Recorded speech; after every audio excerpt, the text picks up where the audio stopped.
What's up, everyone? John Rettinger from Techno Buffalo here, and it's time for me to get old, crotchety, and complainy with you. I've got a bit of a rant that I want to direct towards phone manufacturers, in particular, Android phone manufacturers. Guys, it's getting crazy with the rate of smartphones that are coming out.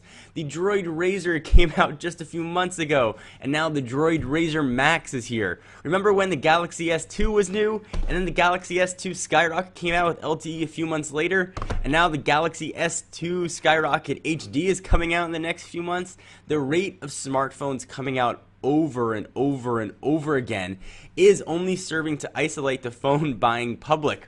Say what you will about an iPhone. I haven't used an iPhone in about 6 months, but at least when you buy one, you know another one's not coming out for at least a year. You buy an Android device right now, that phone might not even be new for 2 or 3 months. And that's assuming you buy it the day it gets released. Phone manufacturers, you are making money hand over fist in a grab to get more money and releasing slightly updated and tweaked versions of each phone.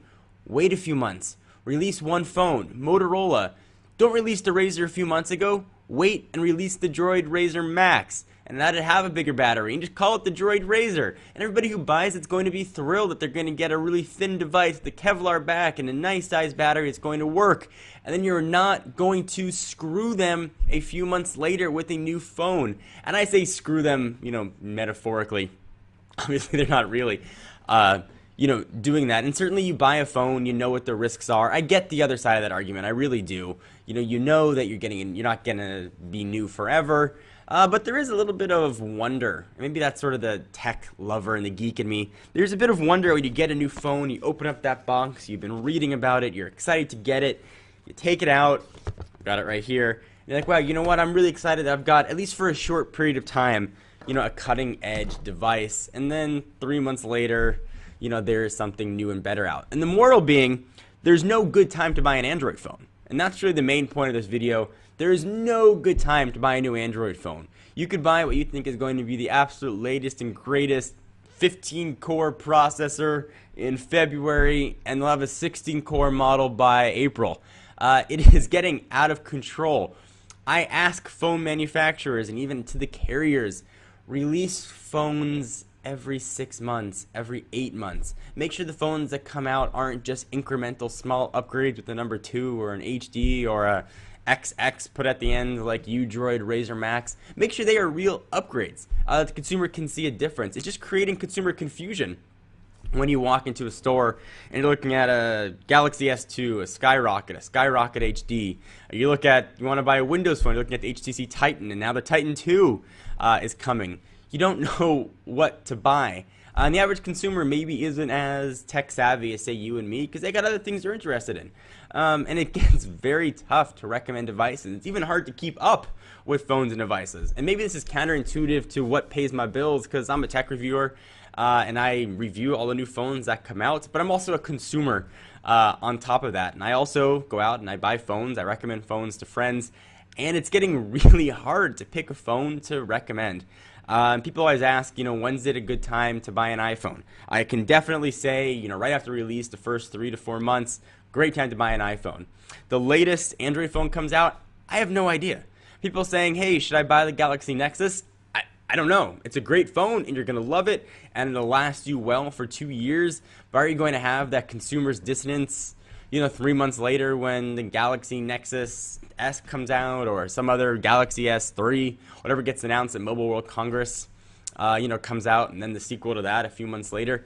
Yeah, you're probably not going to feel so good. It's also creating a bit of, I'm trying to think of the best way to phrase this, brand and operating system lashback, or feedback, not lashback, lash out. So you get a new phone, you're excited, it becomes obsolete, you feel upset, and you get a little bit of distance about it. And I think a lot of that is where the fanboy wars come from, why iPhone users generally don't get along with Android users, because they want people to validate their opinion. I bought an Android phone, so because I made that decision, it's got to be the best. And I bought an iOS device, and I made that decision, so it's got to be the best. And if you made another one, you're a stupid head face. And people that are buying these Android devices, I think some of them are getting annoyed that they bought a new phone, now a new one is released. And maybe I'm off base, maybe you know the risks when you buy a new phone and it doesn't matter that a new one's coming out and you don't care. But if you're stuck with the device for 2 years, you at least hope that what you're getting is going to be the latest for a finite period of time, and that finite period is getting smaller and smaller and smaller and smaller. So this was a ranty stream of consciousness video, but I was getting ready to write up a post on when is it a good time to buy an Android phone. I realized that the answer is never.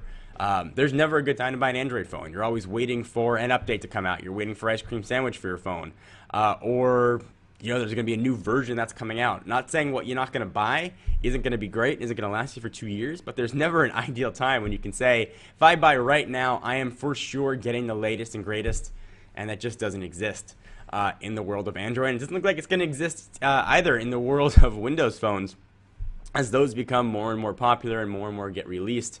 So HTC has gone on the record of saying, yeah, we know what, John, they didn't say this to me, but in general, they agree with the sentiment. They said they plan on releasing fewer phones in 2012. Samsung, I urge you to do the same. LG and the rest of the manufacturers, Motorola, release phones with upgrades that we can tell what they are. Adding LTE is a great upgrade. Changing a camera doesn't necessarily count as a giant upgrade. Make sure these upgrades are things that people are going to know and are going to care about, and don't isolate the people that are buying your products. I'm Jon Rettinger. It's been another rant. Do you agree or disagree with me? I'm kind of curious to hear what you have to say. For all your tech news, be sure to check us out at technobuffalo.com. And if you want to see another side of me that's not the technology side, you can check out Inside John's Mind. Give that a subscription. Link to that's also going to be down below. I'll see you guys in the next video. Bye-bye.